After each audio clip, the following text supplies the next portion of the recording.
তো ভাইফোঁটার দিন কি করলাম আর কি এমন হলো যে সিঙ্গার নিচে নেমে এসে আমাকে ফুল দিল। তো পুরো ভিডিওটা দেখতে হবে, সবটা জানার। হ্যালো বন্ধুরা, তোমরা সবাই কেমন আছো? আশা করছি ভালো আছো, আমিও খুব ভালো আছি। তো ফাইনালি ভাইফোঁটার ভিডিও নিয়ে চলে এসেছি। তো সকাল থেকে উঠে মানে হচ্ছে অনেক কাজ করে ফেলেছি আমি। সকাল 6টার সময় উঠে স্নান টান হয়ে গেছে, কোনোদিনও উঠি না অবশ্য, ফোটার জন্যই আমি উঠলাম। তো উঠে প্রথমেই আমার থেকে 1 বছরেরও বড় না, 6 মাসের ছোট বড় আমরা। তো ফার্স্টেই দাদা তো যেহেতু ফোঁটা দিতেই হবে। আর এই দিনটা খুব স্পেশাল, ভাই আর দাদা বোন এই সম্পর্কটা তো খুব ভালো একটা মিষ্টি সম্পর্ক। তো যাই হোক, আমি মোটামুটি 7 জনকে ফোঁটা দিয়েছিলাম।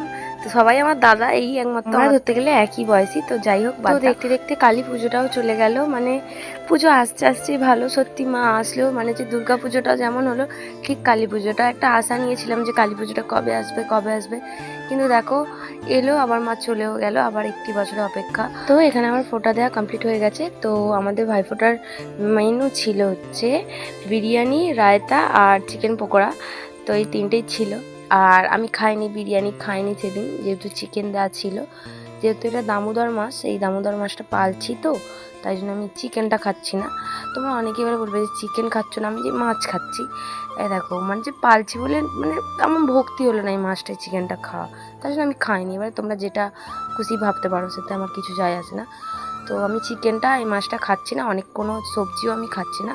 কিন্তু একবার তো নিরামিষভোজী না, যেগুলো ত্যাগ করা যায় ভগবানের উদ্দেশ্যে, অনেক কটাই করেছি এই মাছটা।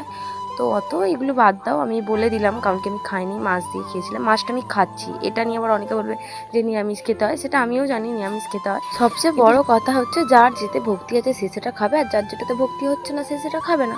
তো এই মাছটা যে যেমন পাচ্ছে সে তেমনভাবে পালছে।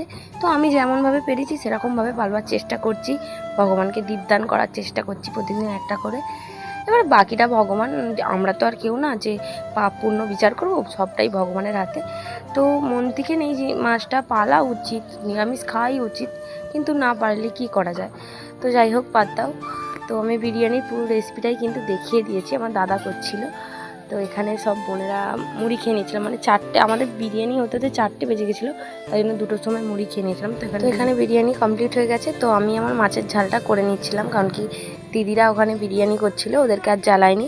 তো বিরিয়ানি চালের ভাতটা যখন করে, শুধু ভাতটা আমি তুলে আলাদাভাবে সরিয়ে রেখেছিলাম, কিছু টাকাটাকি হতে দিইনি। তো এই মাছটা পালা ভালো সবাই বলছে, তো তোমরা চেষ্টা।